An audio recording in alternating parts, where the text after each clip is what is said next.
They're stuffed dough with potatoes and onions and minced meat. So that will follow later on in another episode. Okay, so basically we can say this is a dough, a basic dough that you can use for many things. For pizza, yeah. Like you said, miscatetes. So I'm going to show you our family secret, our traditional dough, which is very nice. The color, the taste, the texture, it's just phenomenal, as you will see later on with when we start baking. So I'm going to start here. Thank you very much, Elena. Go ahead. So what we have here is 8 cups of flour. I've already inserted the 8 cups of flour within here. You have to understand the position of making something like this. Through practice, of course, all the ingredients here are perfect. In other words, we won't have to worry about adding this or putting that, or not too much water, not enough water. Always make sure your ingredients are perfect. Now, what we're going to do to start is I have 2 envelopes of yeast. I'm going to put it in the warm water, which is half a cup of lukewarm water. That's 2 envelopes for 8 cups of flour. Within the yeast, we can put the sugar, because sugar will not harm the yeast. So I'm going to put 1 tablespoon and a half. We'll put that aside. What I will do is now mix the 2.5 cups of water with, again, the ingredients that we're going to be using. We're going to take 4 tablespoons of olive oil.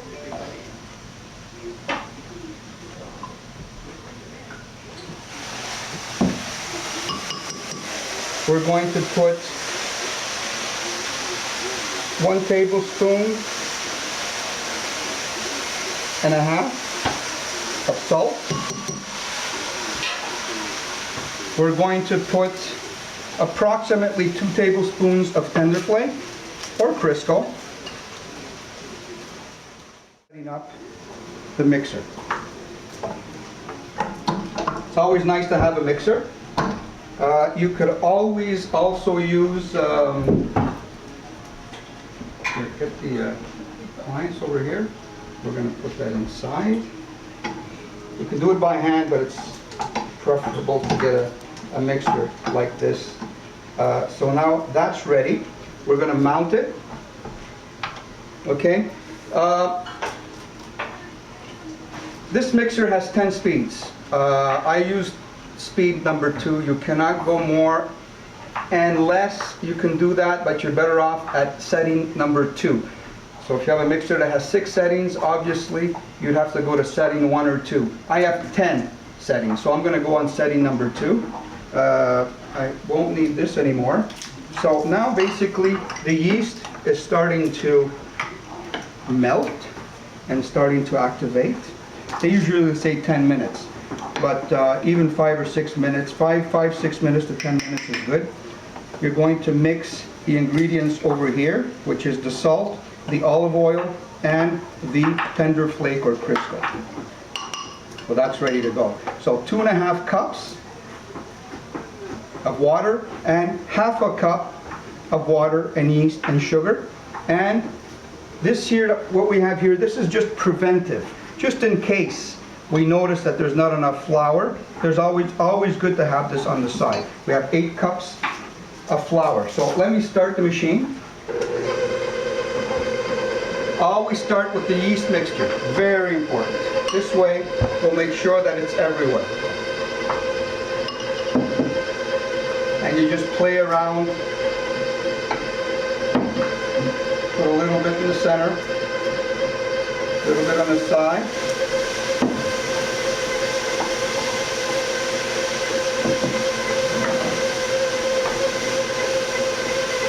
Now, beer. 1 bottle of beer.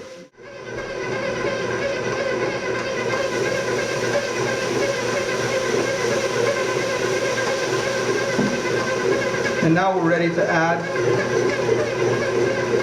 the water mixture.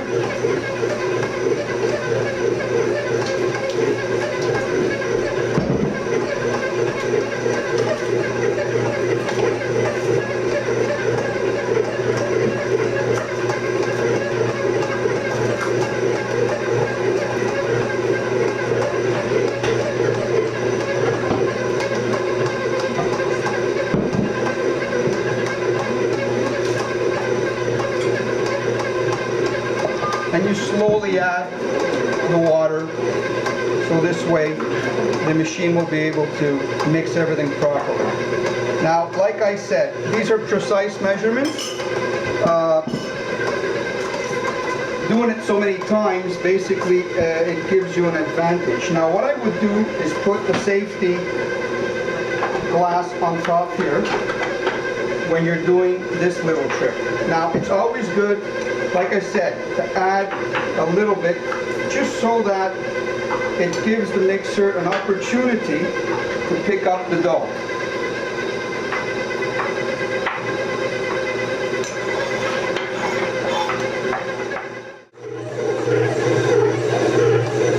The mixer starts to feel a little force, that's because it's almost come together properly. And you'll notice that the texture will change. So, you know, don't stop the machine, just let it keep going until the bottom flour is absorbed within the dough. You know, you wonder, should I touch the dough for the texture? Again, I'm not going to do that because I'm using precise measurements. If you're not using precise measurements, yes, you have to stop the machine, drop it, touch it, and see if the texture is good. In my case, the texture is good because I'm using, again, precise measurements.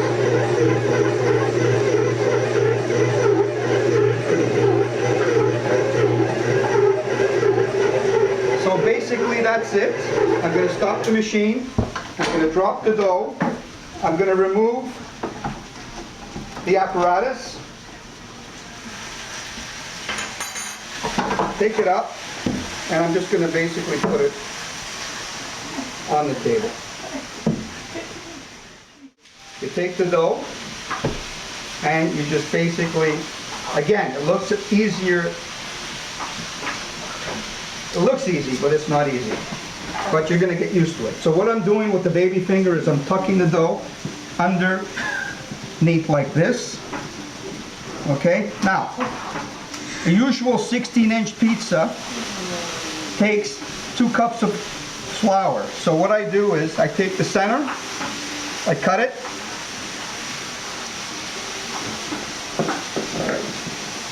and I cut it again in 2.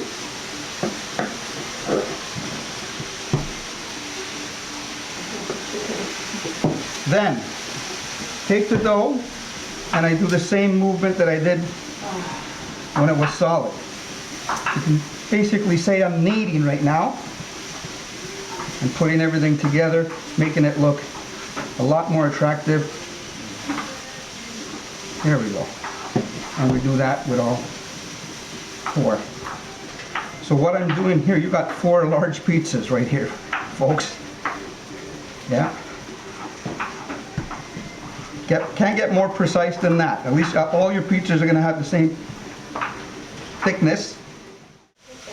Once our balls are ready, what we're going to do is I'm going to have Rosa come over here and take these to an area where there's a little bit of warmth under a tablecloth or under, so we're going to follow Rosa to the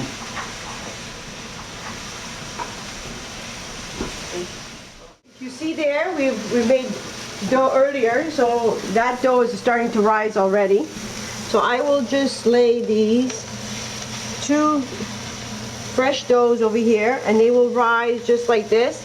And you just cover them up, and you just leave them alone, and don't get any draft or anything on them, and till the balls double, and then they're ready to be used. So this is basically how we make dough. We're going to see